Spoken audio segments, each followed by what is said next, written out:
Hello everyone, welcome to my channel smarter everyday. तो चलिए हम स्टार्ट करते हैं हमारी next poem, dad and the cat and the tree. अब डैड कैट ट्री का तो मतलब आप जानते ही होंगे, पर आपको पता है ये इस पोयम में क्यों दिए? ये डैड और कैट का रिलेशन क्या है और ट्री का क्या रिलेशन है? इन तीनों का चीज का आपस में क्या रिलेशन है? तो चलिए हम डिस्कस करते हैं। पहले मैं पोयम रीड कर देती हूँ, फिर हम पढ़ेंगे। एक एक बार रीड कर देती हूँ, फिर समझाऊंगी, ठीक है? This morning, a cat got stuck in our tree. Dad said, right, just leave it to me. The tree was wobbly. The tree was tall. Mom said, for goodness sake, don't fall. Fall? Scoffed Dad. A climber like me? Child's play this is. You wait and see. He got out the ladder from the garden shade. It slipped. He landed in the flower bed. अब ये हमने read तो कर लिया, अब चलिए इसका मतलब समझते हैं। एक दिन एक सुबह एक कैट जो थी वो ट्री में फंस चुकी थी। जो राइटर है उनके घर के ट्री में। तो जो डैड होते वो बोलते अरे चलो सही है, मैं मुझ पे ही छोड़ दो, ये सब मैं संभाल सकता हूँ। तो वो ट्री जो होता है वो अनस्टेडी होता है, हिलता डुलता रहता है, ठीक है? और वो ट्री बहुत बड़ा भी होता है। तो मम्मी बोलती है भगवान के लिए गिरना मत। तो वो डैड बोलते हैं अरे गिर जाऊँ, ये तो मेरे जैसे क्लाइंबर के लिए बहुत चुटकियों का खेल है, बच्चों का खेल है ये मेरे लिए, तुम रुको और देखो। तो वो जो गार्डन शेड होता है ना, जहाँ पे हम सामान रखते हैं, उधर जाते हैं और वहां से लैडर लाते हैं। लैडर यानी सीढ़ी। तो सीढ़ी लाते हैं और उस पर चढ़ते हैं और वो गिर जाते हैं फ्लावर बेड में गिर जाते हैं, जहाँ पे बहुत सारे फ्लावर होते हैं ना, उधर पे गिर जाते हैं। तो चलिए आगे पढ़ते हैं। Never mind, said Dad, brushing the dirt off his hair and his face and his trousers and his shirt. Well, I'll try plan B. Stand out of the way. Mom said, don't fall again, okay? Fall again? Said Dad. Funny joke. Then he swung up himself on a branch. It broke.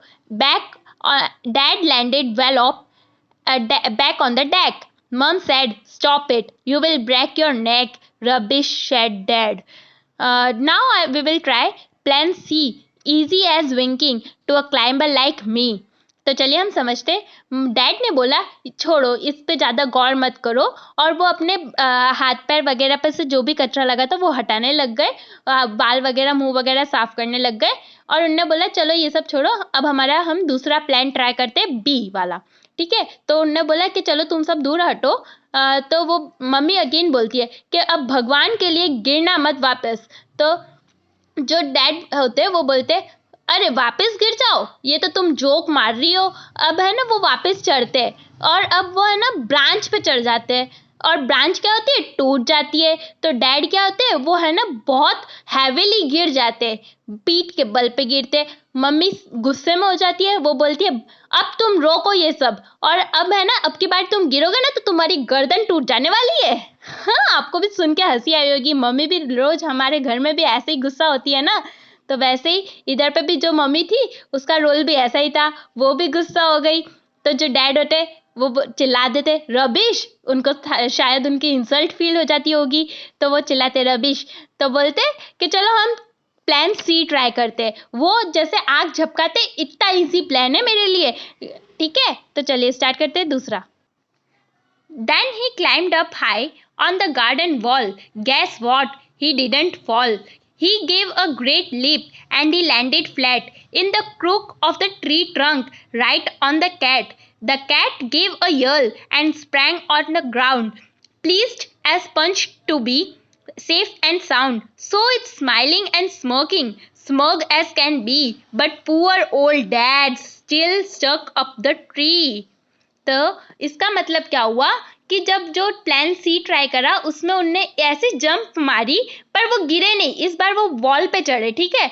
पर वो ये याद रखना वो गिरे नहीं इस बार। इस बार क्या हुआ कि वो जब वॉल पे चढ़े उधर से उनने क्या करा, एक फ्लैट जंप मारी ट्री पे। और वो वहां पे कैसे जंप मारी, जहाँ पे कैट बैठी थी ना, यहाँ पे तो वहां पे जंप मारी सीधा कैट के ऊपर, और कैट क्या हुई, डर के मारे उधर से कूद गई। तो कैट जो थी वो तो सेफ है ना, कूद गई और है ना यल साउंड करके, पर जो डैड थे वो उसमें फंस गए। अरे बेचारे पुअर डैड, क्या हुआ होगा उनका। तो जो सब थे वो हंसने लग गए। और इसके पोएट है किट राइट। तो अगर आपको मेरी वीडियो अच्छी लगी है तो please like share comment subscribe करना ना भूले और सपोर्ट करते रहिए। Thank you.